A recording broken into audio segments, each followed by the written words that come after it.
Hello Suresh sir. Hi. ఈ మధ్య న్యూస్‌లో ఎక్కువగా ఇన్‌హెరిటెన్స్ టాక్స్ అని వింటూ ఉన్నాము. అసలు ఈ ఇన్‌హెరిటెన్స్ టాక్స్ అంటే ఏంటి? ఇన్హెరిటెన్స్ ట్యాక్స్ పేరులోనే ఉంది. ఇన్హెరిటెన్స్ అంటే అర్థం ఏంటి? వారసత్వంగా పొందే ఆస్తి. అంటే తండ్రుల నుంచి పిల్లలకి ఇలా మనం వారసత్వంగా పొందే ఆస్తిని ఇన్హెరిటెన్స్ అంటాం. ఇన్హెరిటెన్స్ ట్యాక్స్ ఏం చేస్తుందంటే ఇలా ఎవరన్నా చనిపోయినప్పుడు వాళ్ళ నుంచి ఎవరైతే దాన్ని వారసత్వంగా పొందుతారో వాళ్ళు పే చేయాల్సిన ట్యాక్స్. కొన్ని కంట్రీస్లో ఈ ట్యాక్స్ ఉంది. లైక్ ఫ్రాన్స్ కావచ్చు, జర్మనీ కావచ్చు, యూకే కావచ్చు. ఈ కంట్రీస్లో ఇన్హెరిటెన్స్ ట్యాక్స్ ఉంది. అమెరికాలో కూడా కొన్ని రాష్ట్రాల్లో ఇన్హెరిటెన్స్ ట్యాక్స్ విధిస్తున్నారు. అంటే ఎవరైనా వ్యక్తి చనిపోయినప్పుడు ఆ ఆస్తిని ఎవరైతే వారసత్వంగా పొందుతున్నారో ఆ బెనిఫిషరీస్ ఈ ట్యాక్స్ పే చేయాల్సి ఉంటుంది. ఓకే. అయితే ఇలాంటి టాక్సెస్ ఇంకేమైనా ఉన్నాయా? ఉన్నాయి. ఇన్హెరిటెన్స్ ట్యాక్స్తో పాటు ఇలాంటి ట్యాక్స్లో ఇంకొక 3 రకాల ఇంట్రెస్టింగ్ ట్యాక్సెస్ ఉన్నాయి. For example estate tax. Estate tax కూడా ఇన్హెరిటెన్స్ ట్యాక్స్ లాంటిదే, కాకపోతే చిన్న వేరియేషన్ ఉంది. ఎస్టేట్ ట్యాక్స్ ఏం చేస్తుందంటే, ఎస్టేట్ అంటే ఆస్తి, ఎస్టేట్ అంటే అసెట్స్ అని అర్థం. సో ఒక వ్యక్తి చనిపోయినప్పుడు అతని అసెట్స్ అంతా క్యాలిక్యులేట్ చేసి అది బెనిఫిషరీకి డిస్ట్రిబ్యూట్ చేయడానికి ముందే ఎస్టేట్ ట్యాక్స్ వేస్తారు. ఇన్హెరిటెన్స్ ట్యాక్స్ ఏంటంటే బెనిఫిషరీకి డిస్ట్రిబ్యూట్ చేసిన తర్వాత బెనిఫిషరీస్ పే చేయాల్సిన ట్యాక్స్. ఎస్టేట్ ట్యాక్స్ వచ్చేసరికి ఇది బెనిఫిషరీస్ కాదు, బెనిఫిషరీస్ డిస్ట్రిబ్యూట్ చేయడానికి ముందే గవర్నమెంట్కి ఈ ట్యాక్స్ పే చేయాలి, తర్వాతే డిస్ట్రిబ్యూషన్ అనేది జరగాలి. ఇలాంటి ట్యాక్స్ని మనం ఎస్టేట్ ట్యాక్స్ అంటాం. It is similar to inheritance tax but with a slight difference. అలాగే we have something called wealth tax. Wealth tax అనేది మనిషి బతికున్నప్పుడే పే చేయాలి. బతికున్నప్పుడు మనం ఆల్రెడీ అక్యూములేట్ చేసిన వెల్త్, సంపద పైన మనం పే చేయాల్సిన ట్యాక్స్ని వెల్త్ ట్యాక్స్ అంటాం. అంటే ఇక్కడ మీరు గమనించాలి, వెల్త్ వేరు, ఇన్కమ్ వేరు. ఇన్కమ్ అంటే మనకు వచ్చే ఆదాయం. వెల్త్ అనేది మనకి కొన్ని సంవత్సరాలుగా మనం సంపాదించిన ఆస్తి. అది మన రియల్ ఎస్టేట్ ఇన్వెస్ట్మెంట్ కావచ్చు, మన మ్యూచువల్ ఫండ్స్ కావచ్చు, స్టాక్స్ కావచ్చు, క్యాష్ కావచ్చు, ఎఫ్డీస్ కావచ్చు. వెల్త్ ట్యాక్స్ వేసేటప్పుడు మొత్తం అంతా క్యాలిక్యులేట్ చేస్తారు, అన్నింటిపైన కలిపి ఒక ట్యాక్స్ వేస్తారు. అలాంటి ట్యాక్స్ని వెల్త్ ట్యాక్స్ అని అంటాం. సిమిలర్గా ఇంకొక ట్యాక్స్ కూడా ఉంది, దాన్ని గిఫ్ట్ ట్యాక్స్ అంటాం. గిఫ్ట్ ట్యాక్స్ అనేది ఎప్పుడు వేస్తారంటే, ఒకళ్ళు వాళ్ళ కొంత ఆస్తిని లేదా కొంత ఇన్కమ్ని, మనీని వేరే వాళ్ళకి ట్రాన్స్ఫర్ చేస్తే దాన్ని గిఫ్ట్ అంటాం. ఇప్పుడు వాళ్ళు ఏదైనా పని చేశారు అనుకోండి, పని చేసినందుకు మనం ప్రతిఫలం ఇస్తే దాన్ని గిఫ్ట్ అని చెప్పాను. పని చేసిన దానికంటే ఎక్కువ ఇచ్చామనుకోండి, ఆ ఎక్సెస్ అమౌంట్ అనేది గిఫ్ట్ అవుతుంది. లేదా ఏం చేయకుండా మనం ఇచ్చినా సరే దాన్ని గిఫ్ట్ అంటాం. అలా మనం ఇచ్చేటప్పుడు వేసే ట్యాక్స్ని గిఫ్ట్ ట్యాక్స్ అని చెప్పి అంటాం. ఈ వెల్త్ ట్యాక్స్, గిఫ్ట్ ట్యాక్స్ అనేవి మనిషి బతికుండగా జరిగేవి. ఎస్టేట్ ట్యాక్స్, ఇన్హెరిటెన్స్ ట్యాక్స్ అనేవి మనిషి చనిపోయిన తర్వాత జరిగే ట్యాక్స్ అనమాట. అసలు ఈ టాక్సెస్ వల్ల ఉపయోగం ఏంటి? సో ఈ ట్యాక్సెస్ వినగానే మనకి ఆడ్గా అనిపిస్తుంది. ఏంటి మనిషి సంపాదిస్తుంటే దానిపైన ట్యాక్సులు వేస్తున్నారు, ఇది కరెక్టేనా అని మనకు అనిపిస్తుంది.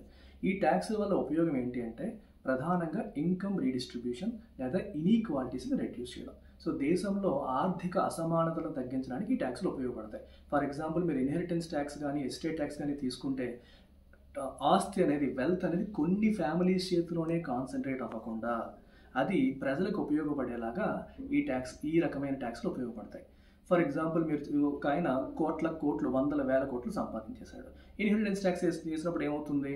సో వాళ్ళకి పాస్ ఆన్ చేసేటప్పుడే కొంత మనీ అనేది గవర్నమెంట్కి వెళ్తుంది. సో గవర్నమెంట్ ఆ మనీని పేదవాళ్ళ కోసం స్పెండ్ చేయొచ్చు, ఇన్కమ్ ఇనీక్వాలిటీని తగ్గించడానికి ఉపయోగించవచ్చు. రెండో పాయింట్ ఏంటంటే, ఇట్ ఎంకరేజెస్ మెరిటోక్రసీ. ఇప్పుడు చాలామంది అంటే పూర్వీకుల నుంచి విపరీతంగా డబ్బులు వస్తున్న ఆస్తుల్ని పట్టుకొని వీళ్ళేమీ కష్టపడట్లేదు. సో ఎప్పుడైతే మనం ఇన్హెరిటెన్స్ ట్యాక్స్లు లేదా ఇప్పుడు ఎస్టేట్ ట్యాక్స్ లాంటివి వేస్తామో, మెరిటోక్రసీ అనేది ఎంకరేజ్ చేస్తుంది. అంటే ప్రతి వాళ్ళు వాళ్ళ సక్సెస్ని వాళ్ళు కష్టపడి సంపాదించుకోవాలి, తాతల నుంచి వచ్చే ఆస్తిపైన ఆధారపడిపోతానంటే కుదరదు అనే మెసేజ్ కూడా ప్రజలకి దీని ద్వారా వెళ్తుంది అన్నమాట. సో మెరిటోక్రసీని ఎంకరేజ్ చేస్తుంది, ఇన్కమ్ రీడిస్ట్రిబ్యూషన్కి సహాయపడుతుంది, అలాగే ఇన్కమ్ ఇనీక్వాలిటీస్ని తగ్గించడానికి కూడా మనకి ఈ ట్యాక్సెస్ అనేవి ఉపయోగపడతాయి. అలాగే వెల్త్ ట్యాక్స్ కూడా సిమిలర్. సో బతుకున్నప్పుడైనా సరే ఇంత ఎక్కువ సంపాదించే వాళ్ళపైన ట్యాక్స్ వేసి ఆ ట్యాక్స్ ద్వారా మనం పేదవాళ్ళకి సహాయం చేయొచ్చు, ఇనీక్వాలిటీస్ తగ్గించడానికి వీటిని ఉపయోగించవచ్చు. అయితే ఈ టాక్సెస్ వల్ల నెగిటివ్ ఇంపాక్ట్ ఏమిటి ఉండదంటారా? నెగిటివ్ ఇంపాక్ట్ ఉండదు అనుకుంటే అది భ్రమే. ఎందుకంటే ఒకవేళ ఏ నెగిటివ్ ఇంపాక్ట్ లేకపోతే ప్రపంచంలోని అన్ని దేశాల్లో కూడా ఈ ట్యాక్సెస్ని ఇంప్లిమెంట్ చేసేవారు కదా. మరి ఎందుకు ఇంప్లిమెంట్ చేయట్లేదంటే, ఖచ్చితంగా నెగిటివ్ కాన్సిక్వెన్సెస్ వచ్చే అవకాశం కూడా ఉంది.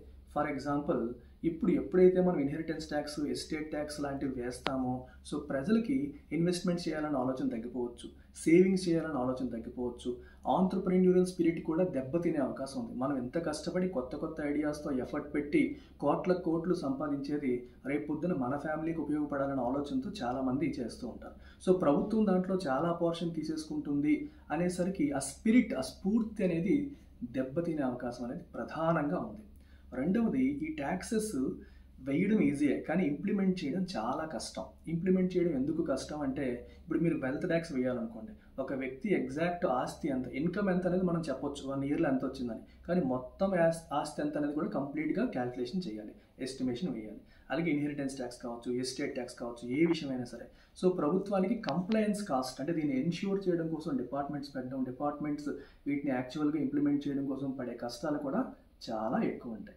అడిషనల్గా ఇంకొక పాయింట్ ఏంటంటే, కొంతమంది వీటి నుంచి ఎగ్జంప్షన్ పొందడం కోసం, జనరల్గా ఏ ట్యాక్స్ అయినా సరే కొన్ని ఎగ్జంప్షన్స్ కూడా ఉంటాయి. అంటే ఇప్పుడు చూడండి, బాగా పేదవాడి మీద కూడా మీరు ఇన్హెరిటెన్స్ ట్యాక్స్ వేస్తారా? వేయరు.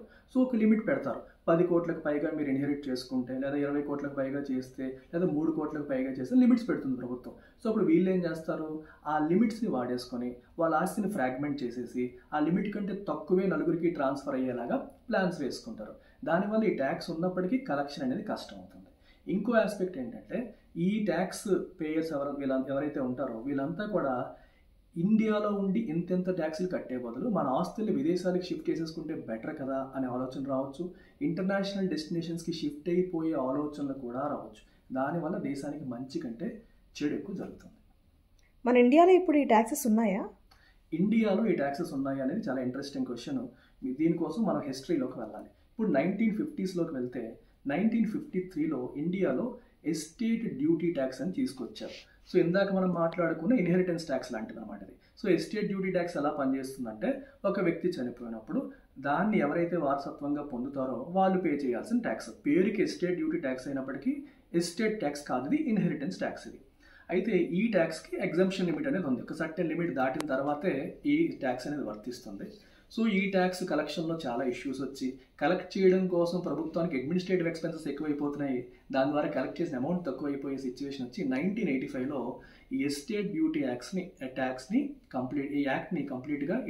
కంప్లీట్గా రద్దు చేశారు. సిమిలర్గా వెల్త్ ట్యాక్స్ 1957లో వెల్త్ ట్యాక్స్ తీసుకొచ్చారు, వెల్త్ ట్యాక్స్ యాక్ట్ వచ్చింది. ఈ వెల్త్ ట్యాక్స్ కూడా 2015 మోదీ గారి గవర్నమెంట్ వచ్చిన తర్వాత 2015లో వెల్త్ ట్యాక్స్ని కూడా కంప్లీట్గా అబాలిష్ చేయడం జరిగింది. కారణం సేమ్.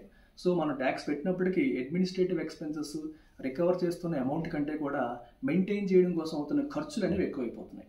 అందుకని వెల్త్ ట్యాక్స్ కూడా అబాలిష్ చేశారు. అలాగే గిఫ్ట్ ట్యాక్స్ 1958లో గిఫ్ట్ ట్యాక్స్ వచ్చింది, 1998లో దాన్ని అబాలిష్ చేశారు. సో గిఫ్ట్ ట్యాక్స్ అనేది గిఫ్ట్ ట్యాక్స్ యాక్ట్ ప్రకారం లేకపోయినప్పటికీ ఇన్కమ్ ట్యాక్స్ యాక్ట్లో భాగంగా ఇప్పటికీ కూడా గిఫ్ట్ ట్యాక్స్ అనేది ఉంది. ఇప్పుడు భార్యాభర్తల మధ్య, తండ్రి కొడుకుల మధ్య, సిబ్లింగ్స్ మధ్య జరిగే ట్రాన్స్ఫర్స్ ఏవైతే ఉంటాయో all of them are exempt from gift tax. వాటికి గిఫ్ట్ ట్యాక్స్ వర్తించదు. అలా కాకుండా అన్రిలేటెడ్ పీపుల్ మధ్య ఎప్పుడైతే మనకి ఈ ట్రాన్స్ఫర్స్ జరుగుతాయో 50,000 వరకు, సంవత్సరానికి 50,000 వరకు జరిగే ట్రాన్స్ఫర్స్కి గిఫ్ట్ ట్యాక్స్ వర్తించదు. బియాండ్ దట్ మనకి ట్రాన్స్ఫర్స్ చేస్తే అప్పుడు మాత్రం ఎంటైర్ అమౌంట్ కూడా రిసీవ్ చేసుకున్న వ్యక్తి ట్యాక్సిబుల్ అమౌంట్లోకి వెళ్ళిపోతుంది. ఫర్ ఎగ్జాంపుల్, నేను నా ఫ్రెండ్కి 75,000 ట్రాన్స్ఫర్ చేశాను అనుకోండి, అప్పు రూపంలో కాదు, నార్మల్గా ఇచ్చేసాను అనుకోండి. ఈ 75,000 రూపాయలు కూడా ఆ వ్యక్తి ట్యాక్సిబుల్ ఇన్కమ్లోకి యాడ్ అయిపోతుంది. సో తన ఇన్కమ్ ట్యాక్స్ క్యాలిక్యులేషన్లో దాని గురించి మెన్షన్ చేయాల్సి వస్తుంది. సో గిఫ్ట్ ట్యాక్స్ పేరుతో సెపరేట్గా లేకపోయినప్పటికీ ప్రజెంట్ ఉన్న ఇన్కమ్ ట్యాక్స్ యాక్ట్లో గిఫ్ట్ ట్యాక్స్ అనేది ప్రస్తుతానికి ఉంది.